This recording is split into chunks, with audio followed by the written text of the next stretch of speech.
Ministre, chef du gouvernement, Madame, ministre des Petites et Moyennes Entreprises et de l'Artisanat, Mesdames et Messieurs les ministres, membres du gouvernement, Excellences, Monsieur l'ambassadeur extraordinaire et plénipotentiaire de l'Italie au Congo, Excellences, Monsieur l'ambassadeur du Congo en Italie, Excellences, Mesdames et Messieurs les ambassadeurs et membres du corps diplomatique, Mesdames et Messieurs les représentants des agences du système des Nations Unies, Messieurs les conseillers du Président de la République, Mesdames et Messieurs les parlementaires, Monsieur le préfet du département de Brazzaville, Monsieur le député-maire de la ville de Brazzaville, ici représenté, Monsieur le conseiller du Premier ministre, chef du gouvernement, Mesdames et Messieurs les membres de la délégation italienne, Mesdames et Messieurs les chefs d'entreprise du Congo et ceux venus de l'Italie et très chers collègues, Madame la députée-maire de la commune de Kintélé, Mesdames et Messieurs les directeurs généraux et centraux des administrations et du secteur privé, Messieurs les présidents des syndicats patronaux et des associations professionnelles, distingués invités, à vos rangs, grades et qualités, toutes préséances respectées, Mesdames et Messieurs, c'est avec un sens aigu des responsabilités que je prends la parole aujourd'hui à l'occasion de ce forum Italie-Congo, qui marque une nouvelle étape dans le raffermissement des relations économiques entre nos deux pays.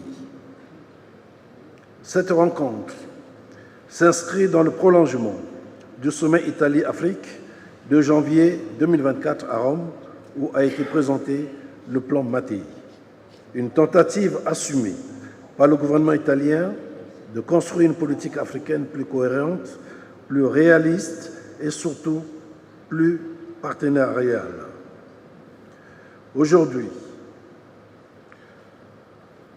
ce plan se décline ici en République du Congo et il ne s'agit plus de principes généraux mais d'enjeux concrets. Développer des chaînes de valeur, renforcer le secteur privé, attirer les PME italiennes, faciliter les investissements et structurer la coopération économique. Le contexte congolais, pour nous, pour notre pays, nous sommes à un moment charnière. Notre pays se trouve à un tournant.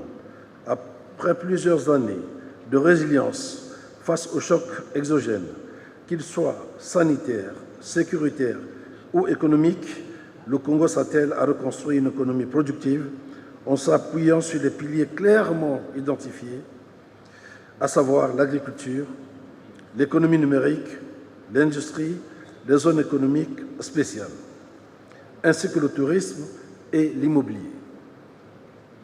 Ces secteurs sont porteurs d'emplois, de transformation locale et de création de valeur. Ils nécessitent un investissement massif, une technologie adaptée, mais aussi des partenariats engagés dans une logique de co-développement. L'Italie, à cet égard, est un partenaire stratégique.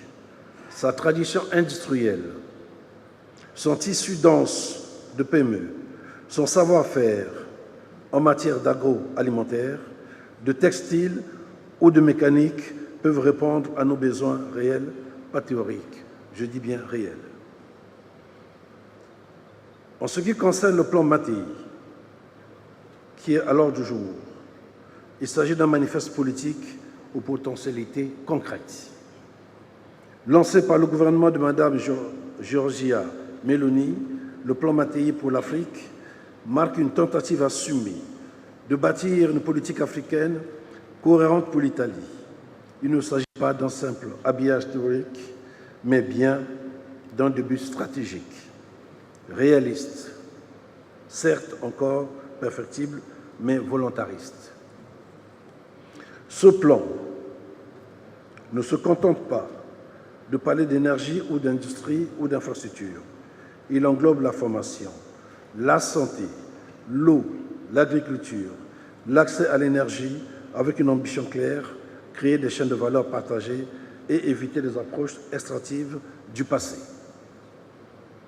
Il appelle aussi un repositionnement du secteur privé italien en Afrique, notamment des PME et PMI, qui sont la colonne vertébrale du tissu économique italien. Pour ces entreprises, le Congo offre un marché encore ouvert, une main-d'œuvre jeune, un environnement institutionnel en réforme et surtout une nécessité, c'est d'industrialiser localement nos produits. Et cette responsabilité croisée du secteur privé congolais, de l'État et des partenaires italiens nous conduit très simplement à une attitude de lucidité.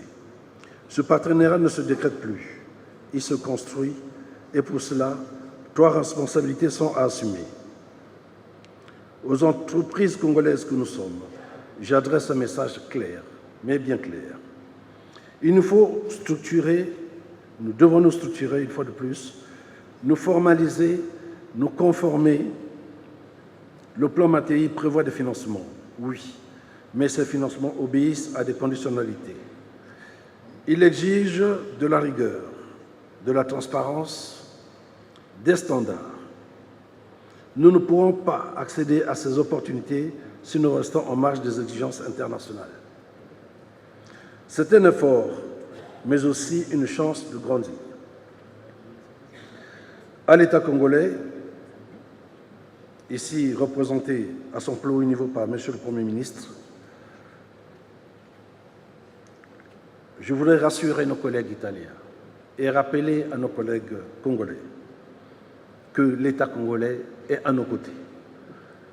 L'État congolais soutient le secteur privé congolais ici et l'État congolais est prêt à soutenir nos collègues italiens qui vont arriver. Et à ce propos, je marquerai une pause pour demander très respectueusement à M. le Premier ministre que nous pouvons acclamer la délégation italienne qui est venue nous voir.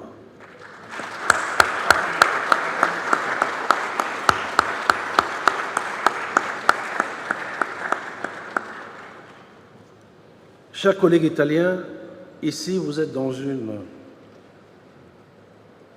terre qui attend les opportunités, pleine d'opportunités, et vous serez les bienvenus.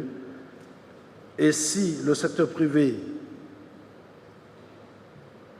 n'était pas une chance pour notre pays, de nombreux Congolais ne l'auraient pas suivi, et encore l'État ne les aurait pas encouragés. Le rôle du gouvernement est fondamental à cette étape pour le fluidifier, sécuriser, simplifier, sans réforme de guichet, sans accélération des procédures, sans cadre juridique prévisible, aucun investisseur ne viendrait. Et ces problématiques ont été déjà abordées par notre gouvernement qui reste ouvert. Et cette attitude a été confirmée par les différents bailleurs de fonds qui nous assistent au quotidien. Je citerai simplement le Fonds monétaire et la Banque mondiale, pour ne pas en dire plus. Notre État ne craint pas l'investissement privé. Bien au contraire, sollicite cet investissement. Et par ailleurs, il le protège, l'accompagne et nous devons en tirer profit. Notre fiscalité l'a prévu, notre modèle d'emploi l'a prévu et notre développement local est tout à fait clair là-dessus. Enfin, en ce qui concerne les partenaires italiens, je dis le Congo est prêt. Il attend des partenariats fondés sur l'écoute, la durée, la réciprocité. Il ne s'agit pas de reproduire les schémas nord-sud qui ont trop souvent déçu. Le plan Mattei doit être l'instrument d'une nouvelle génération de coopération, à savoir agile, intelligente, pragmatique. Nous ne demandons pas de faveur. Nous proposons une alliance. Une alliance entre entrepreneurs, une alliance entre États responsables, une alliance pour des résultats mesurables. Et si le plan Mattei doit réussir, ça sera ici le grand exemple, dans le pays comme le Congo, que son succès devra s'incarner. À nous tous, de le rendre possible. Je vous remercie.